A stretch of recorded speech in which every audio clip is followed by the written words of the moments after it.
So tonight's topic is for everybody, of course, but it's particularly for everyone here who is a youth. Now, I know everybody considers themselves youthful, mashallah, but I mean particularly the ones who are aged younger. Okay? This is for everyone who's of that age group. Now, I want you all to imagine with me, you are in Mecca before the Hijrah. You get out of your house, you're walking through the streets of Mecca. You come to the Kaaba, and what do you think you're going to see? What do you think? You're going to see idols. Do you guys know how many idols there were around the Kaaba before Islam and even after Islam, till the Prophet ﷺ came back? It's approximately 360 idols around the Kaaba that they would worship other than Allah. You're going to walk through those idols being worshipped, people doing tawaf, butt naked. All sorts of horrendous stuff is happening there. You're walking through there and you go towards the mountain of Safa, which is just further out, and over there's a little house. And this house is the house of Arqam. It's called Darul Arqam. This house right here is the first school of Islam. It's the school in which the Prophet ﷺ first taught revelation, wahi, Quran, and Sunnah. So you enter into this house and you're asking the Prophet ﷺ, Ya Rasulullah, is there anything recent from the Lord? Has anything been revealed from the skies? Now, I want you guys to think, how old do you think Arqam was, whose house it was? It was the house of Arqam, right? How old do you think Al-Arqam ibn Abi al-Arqam was? Any ideas? Guesses? 20. He was approximately 14 to 16. When he made his house the place of refuge for the Prophet ﷺ and everyone else who had accepted Islam. Okay, so you enter into this house. Revelation is descending from Allah subhanahu wa ta'ala, and you look around. Who do you see? You see the giants, the legends, the greats of history. You see the likes of Zubayr ibn al-Awwam, the lion, the one who was known to cut the lines of the enemies one way, come out from the other way all by himself. From the Ashra Mubashireen, the 10 who are granted Jannah. Do you know how old he was when he was sitting there? Zubayr ibn al-Awwam was approximately 12, 13 when he sat in those circles. You're going to see Ali ibn Abi Talib, the cousin of the Prophet ﷺ, sitting there. You know how old he was when he accepted Islam? Some narrations say 7, some say 9. You're going to see Sa'ad ibn Abi Waqqas, the man who about the Prophet ﷺ said, Irmi fidaka abi wa ummi. Go ahead and shoot the first arrow of Islam. May my parents be sacrificed for you, O Sa'ad. He's the same man when the Prophet ﷺ was having a hard time sleeping at night out of fear of what's going to happen to him in the ummah.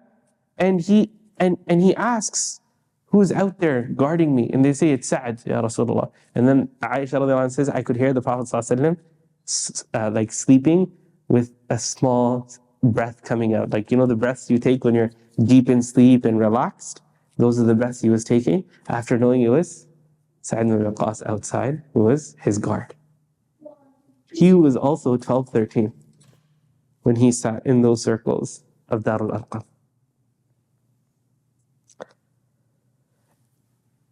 There was nobody in that circle, that first circle of Islam, who was above 40.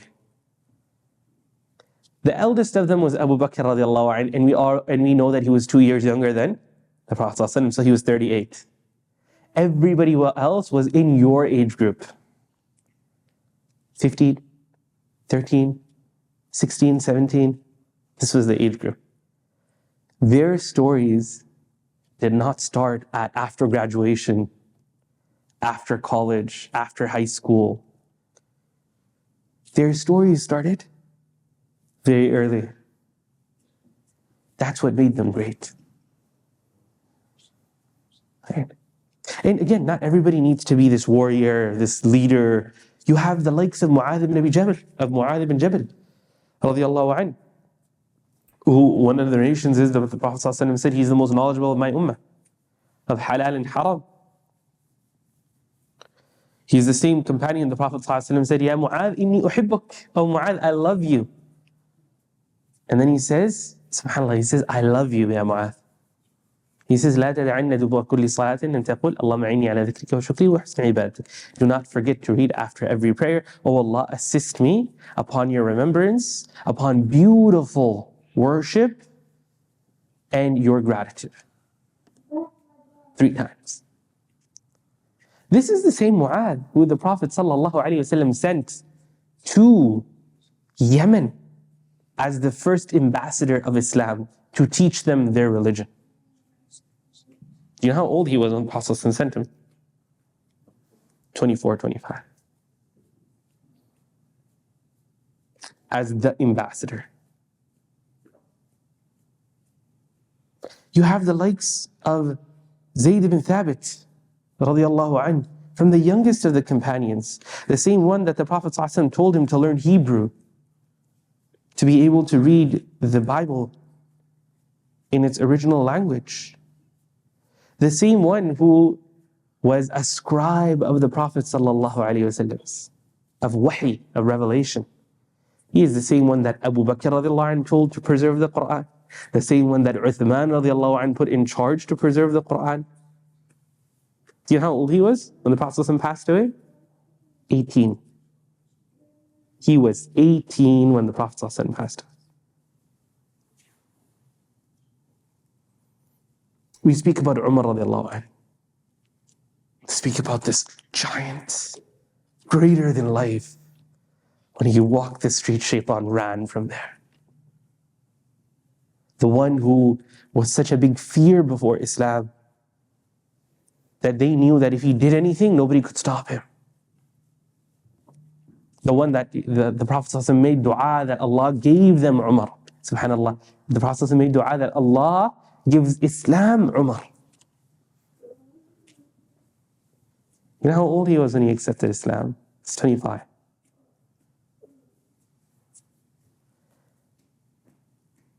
His son, who again is known to be one of the narrators who's narrated the most hadith, Abdullah ibn Umar, and one of the greatest faqihs, one of the greatest people of knowledge in our religion.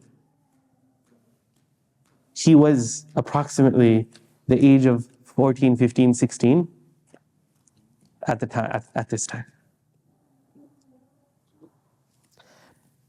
The purpose I'm trying to show you here is that if you're 14, 15, 16, 17, 20, whatever, that age range, your entire job is not to play Fortnite and online games or like chill out and watch anime and then just play with your friends and that's the only thing, when I grow up, I'll figure out what I'm going to do with life. No. I remember 25, when he accepted Islam, Mu'adh ibn Jabal was 25 when he was sent as the ambassador of Islam to teach an entire nation of people religion, in which there are scholars of Jews and Christians, mind you, and there's pagans, there's all sorts of people there. The Prophet is sending him as a scholar. Today, if we get married at 25, mashallah, you got married early, 25. It's quite early to get married. Some people, they treat their children as, oh, my little boy, my baby. It's 25.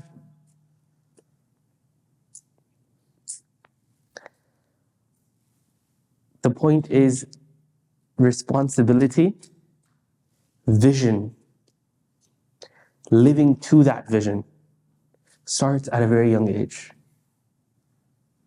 You can live with vision. You don't have to be purposeless. You don't need to be a lost child. You can figure it out. You can sense the responsibility on your shoulders and you can push forward. It can be in meaningful ways from a young age. Remember we just spoke of Sa'ad ibn Abi Waqqas, radiyallahu anhu? He had a brother. His name was Umayr ibn Abi Waqqas. Umayr ibn Abi Waqqas was younger than, he was 15 or 16 when the battle of Badr happened. And the Prophet ﷺ turned him away. Said, you're too young. Go away. He started to cry. He started to cry, why will you not let me fight in the way of Allah? So everybody else accepted it, begrudgingly accepted it, turned around and left.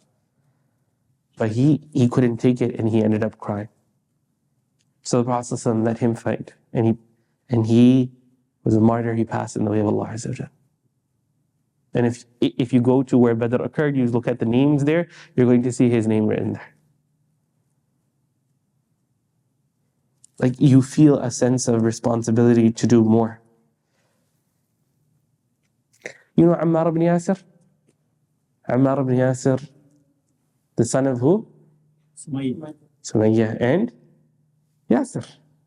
Sumayya, the first martyr of Islam, female, who was killed for Islam for not rejecting the Shahada by her masters. Her son was Ammar. He was also tortured.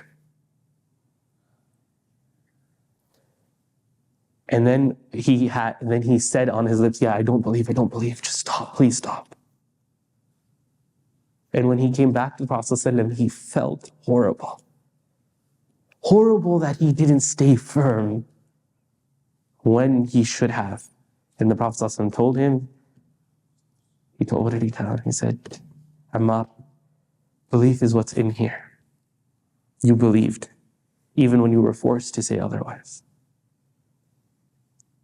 He felt horrible that he had to protect his life. He was 14 when this happened to him. If today that was the case, we could not picture a 14-year-old feeling this way afterwards, saying, I should have stood my ground, or feeling horrible about it. We know that the Prophet ﷺ had a beloved son who was not his son, who he had adopted, Zayd ibn Haritha, radiallahu anhu. We all know about him.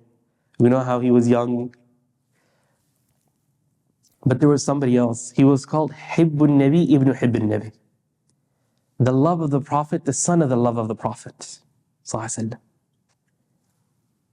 It was Usama ibn Zayd. Usama ibn Zayd was the son of Zayd ibn Haritha. Once the Prophet ﷺ in his house, Zayd and Usama were sleeping and their feet were outside of the blankets. Somebody walked in who had this knowledge, this art of being able to tell who's related by looking at faces and different things. And he just looked at their feet and he said, this is father and son. And the Prophet ﷺ got so happy. He was so happy that somebody said that because of his love for the both of them. This is the same Usama ibn Zayd that when the Makhzumiyya, the Qurashiyya, had stolen and the punishment was to be applied to her, the people said, well, this is a Sayyidah, this is a noble woman of high lineage. How can we possibly give justice to her? She should be given special favors.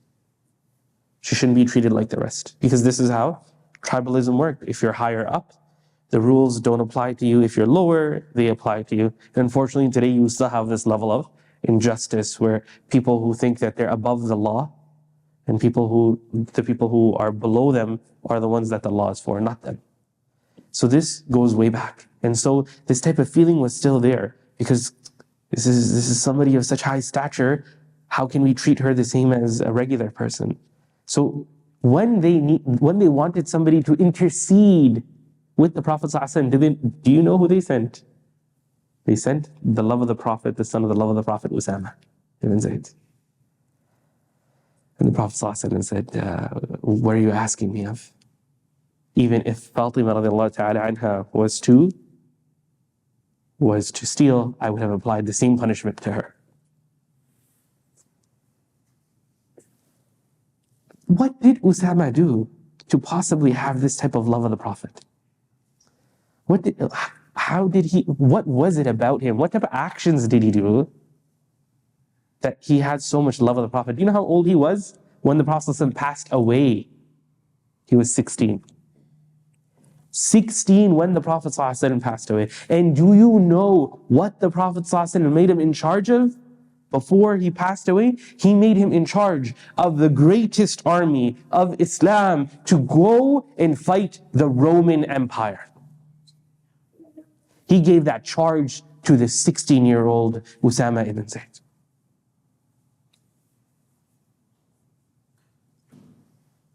There was something very special about him. It wasn't just his lineage. There were actions he did. There was a way, there was vision about him. Depth of understanding of life at such a young age. Making him to be like a chief of staff or the secretary at that time. No, exactly. Like from the highest of the minds at this young age. In fact, after the Prophet ﷺ passed away, the army hadn't been sent out yet. So when the Prophet ﷺ passed away, they first figured out who's going to be the Khalifa. And then it came time to continue with the orders of the Prophet ﷺ. Umar radiallahu anhu came to Abu Bakr and he said to him, Abu Bakr, do you realize that the army you are sending out has some of the greatest Sahabah, the most senior, most practiced Sahabah that are going in that army, and you're making it go with a 16-year-old? Like, this question naturally was coming from within the army. And how can you have somebody who's so inexperienced lead the army? Abu Bakr said, Wallahi, I will not change the command that the Prophet ﷺ gave. He put Usama in charge. Usama will lead this army to victory. And he did. He led it to victory with extremely senior Sahaba, Ashar Mubashirin, of the highest stature, those given Jannah in that army. And he led them to victory.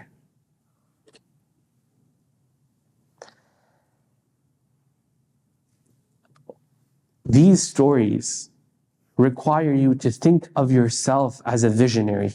You don't live for yourself. Your life is not just about play, having a good time with friends. There's something more to life here. It's bigger than yourself. There's a vision to life. If you can see that, then you're set. Because now you will try to live to that vision. And the vision is greater than you. You're not the vision. It's bigger than you. But you're a part of that change. You're a part of that growth.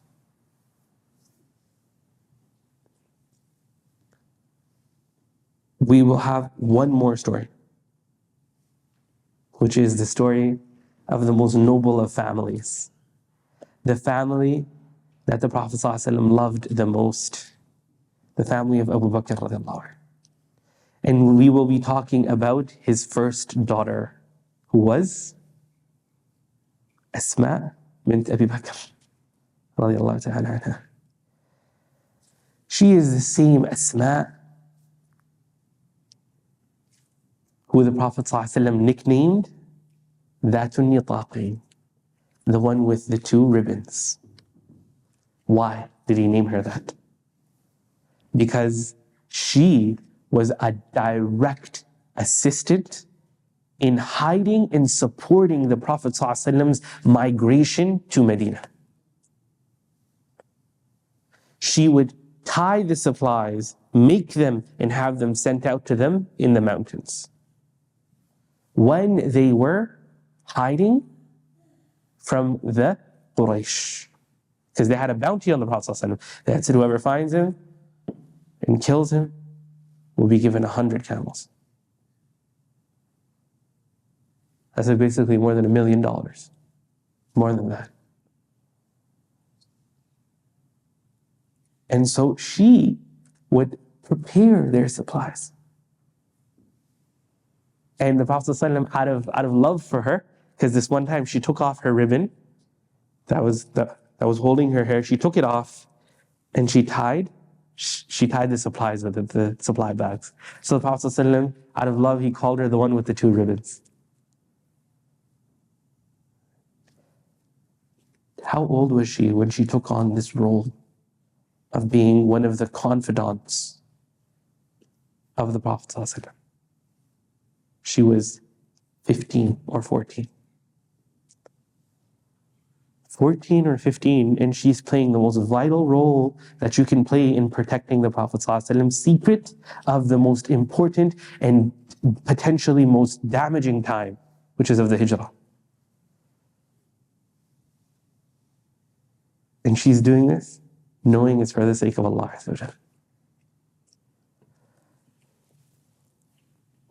Where did she get this confidence from? Where did she get this conviction from? To be able to do that. Today, let's be honest, would you give a 14-year-old this type of responsibility? This something so delicate, so important, would you give it over to a 14-year-old? But clearly, they had lived, they knew better, they were better. Where did she get this confidence from? Well, she got it first from being from the Quraysh, from coming from knowing that her background is a background of nobility. She got it from being the daughter of Abu Bakr. And most importantly, she got it from being a Muslim, from being upon the truth.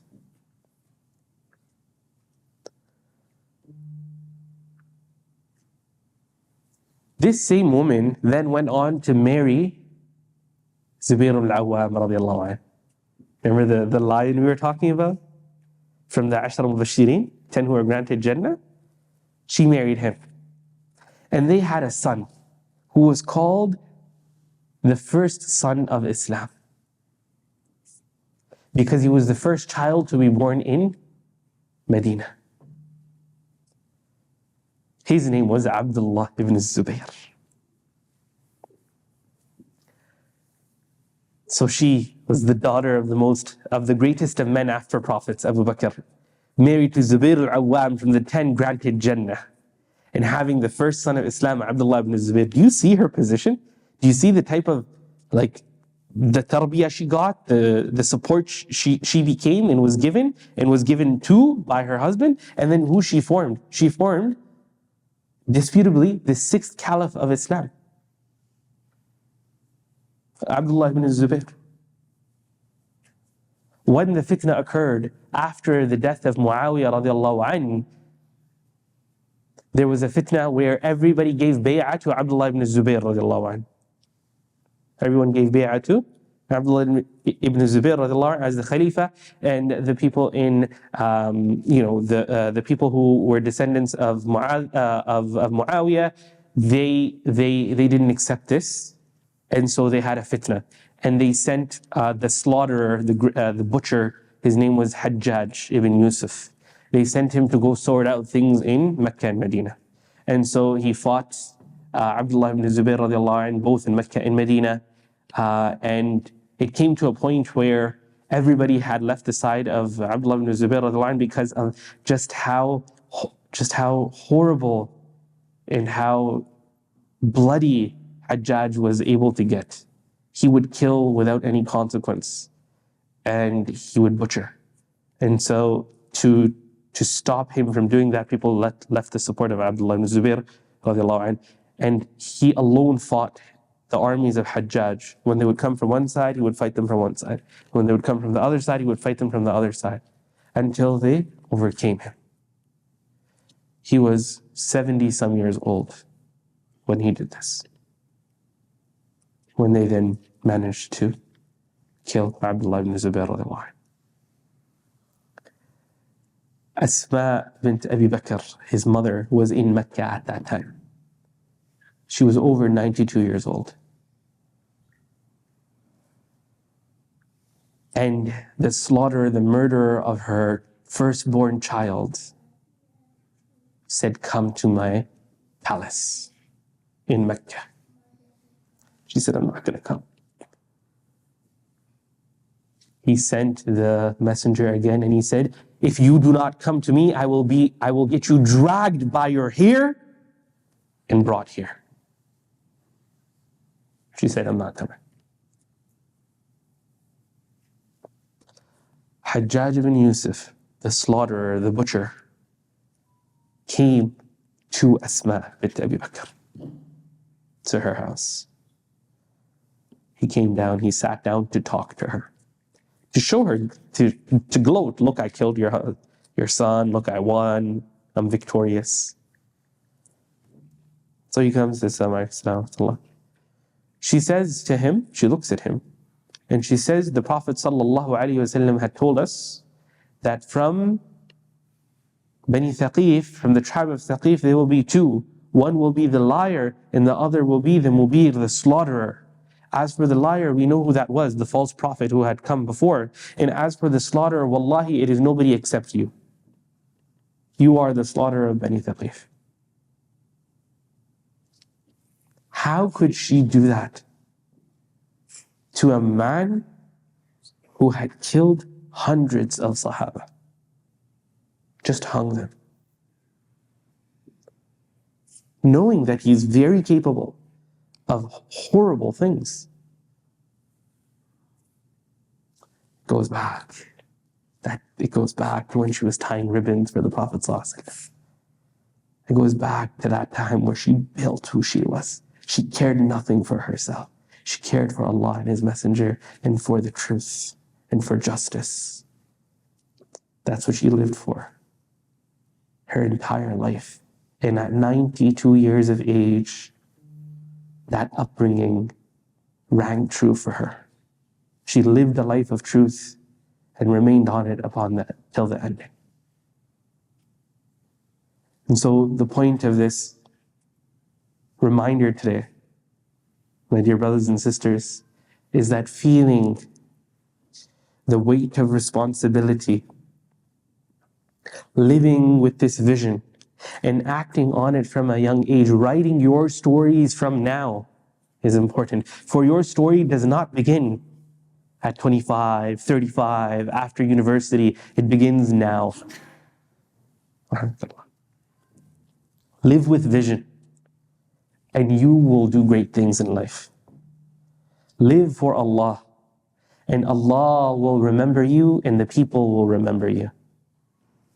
You will be somebody who goes down in history, because at the end of the day, it doesn't matter whether history remembers you. What matters is if Allah subhanahu wa ta'ala knows you. There's many people, millions of people in this world who've died and nobody remembers them, but they had the most important roles. That one person who made sure the masjid was being maintained. That one person who taught somebody else a basic lesson like how to do wudu, how to read Quran, how to think of Allah Azza wa Jal. Simple things. Wasn't a big name, wasn't anything like that. But those people are legends, because they lived more than than themselves. They lived for the higher purpose of Allah Azza wa Jal. These people that we just spoke of are legends. They changed the world. The world was never the same after them. Look at us. We're sitting in North America, the new world that's only been so-called discovered in the past 500 years. Speaking English, yet we're talking about Islam. Yet we're Muslims from all across the world. It's because of these people and their sacrifices and how they lived. But remember, going back to Darul Arqam, if you walked in, you would have seen people, men, who were 13, 14, 15, 16, 17. These were men. These were not children. These were men who were dedicated. And so may Allah Azza wa Jal allow us to write our stories upon the Quran and the Sunnah, and in a way that allows us to be satisfied when we die with our lives. وصلى اللهم وسلم على سيدنا محمد وعلى آله وصحبه أجمعين. اللهم اغفر لنا وارحمنا وعافنا واعف عنا يا أرحم الراحمين.